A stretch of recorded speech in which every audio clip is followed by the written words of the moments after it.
The Joker 2 definitely has a lot working against it. It's a musical, which definitely isn't going to appeal to everyone that's going to see this film. The first reviews of it haven't been the greatest, which definitely isn't an indicator of whether or not the movie's gonna be any good. But it doesn't help that this is a sequel to a movie that was very clearly set up to be a standalone, which left a lot of people, myself included, wondering what was the point of doing a sequel in the first place. Let's talk about it.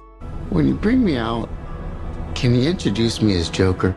I have sort of a love-hate relationship with the original Joker movie. It does some really good and interesting social commentary on the fact of how people of lower class, as well as people with mental health issues, just kind of get overlooked and sort of treated like they don't actually exist. It also sparked a lot of interesting conversation in the real world. Every time a movie like The Joker comes out, we always start having that conversation about what's the difference between just showing or depicting violence and glorifying it. Everyone seems to have a different opinion on that. I fall under the umbrella of you should be able to depict these type of things in media, in movies, in TV, and in songs. And I don't think showing it means that you're glorifying or endorsing it. As a comic book fan, I guess the part where I didn't like is the Joker is usually a reflection of society, and this movie wants to make the Joker a product of society, or the society made him the way he is. And I guess two things can be true, right? But it just makes him a little less engaging as a character, in my opinion. One of the funniest and most viral moments from the original Joker movie is when Joaquin Phoenix was dancing and doing his little jig on the steps. Walking Snot was talking, I remembered something. I'd forgotten to grab my wallet because I was rushing. I just bring it up to say that I wasn't very surprised when they announced that there was going to be some musical elements to this new film, and it's not quite as left field as a lot of people are trying to make it out to be, because they already showed Arthur to have some of those tendencies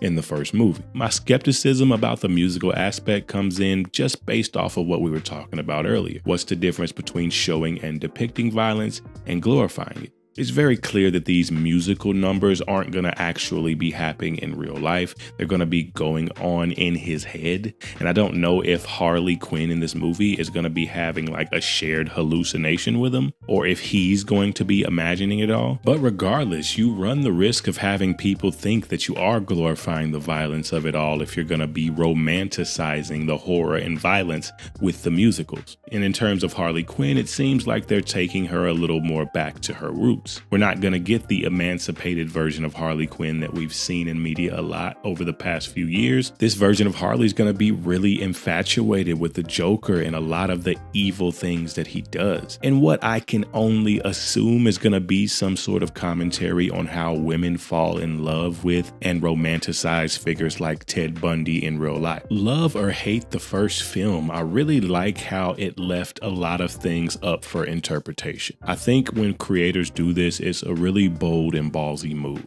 A lot of films take the approach of having a quote-unquote message, and although there was certain messaging in the first Joker movie, it didn't necessarily tell you what to think, what to feel, or what to believe. It presented you with a certain perspective and allowed you to do with it what you will. And in terms of a sequel, it's going to be very hard to replicate that type of tone. Before the Joker, there was never really a movie of its kind. Like, yeah, we've had horror movies and anti-hero movies, but in terms of comic book characters, this was one of the first ones about a villain that actually ended up being a villain by the end of the movie. And I bring that up because it was untainted by any criticism. It was untainted by any perspective on if a movie about a villain could or couldn't work. And The Joker 2 just does not have that luxury. Not only does the film not have that luxury, but the writers and creators of the film don't have that luxury either, regardless if they want to admit it. The criticisms and questions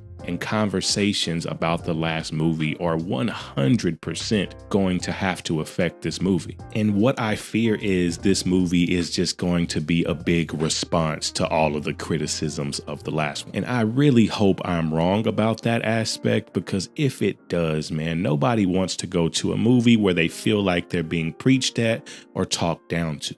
And I think that tone would really hurt the film, because it would be such a departure from the first movie, and it would take it from being something that proposed questions and mold it into something that's more so telling you how to feel, more so giving you a message. And while I think movies with a message can definitely work at times, you're gonna isolate a lot of people when you do so. This is an extremely risky sequel to do, and I'm sure like the first movie, it's gonna spark a lot of conversation and have a lot of controversy, and I'll probably have a very similar love-hate relationship with this one as I do the first one. I still stand on the side of it was a terrible idea to do a sequel to the first movie. I think the questions the first movie asked were so perfect, and I like how it just left them in the air for us to conversate about. Regardless of all those things, I'm gonna go see the film, and I hope YouTubers' thoughts about the movie don't change your mind on whether or not you want to go see it. Go check it out for yourself, and then we'll be back to discuss it then and see if any of our theories